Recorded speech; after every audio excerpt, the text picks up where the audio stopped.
You can use clove oil for toothache if you are not pregnant and you're an adult or a child over 2 years old. Here's how to use it. Clove oil comes in a very small bottle like this.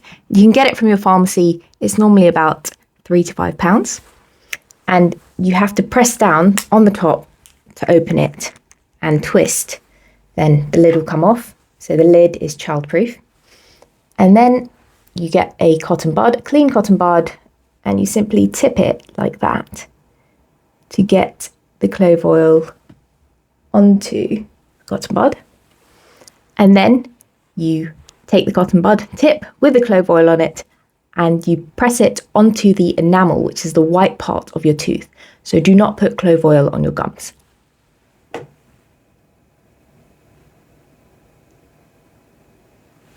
Once you've pressed it onto your tooth that's hurting, then you can throw the cotton bud away.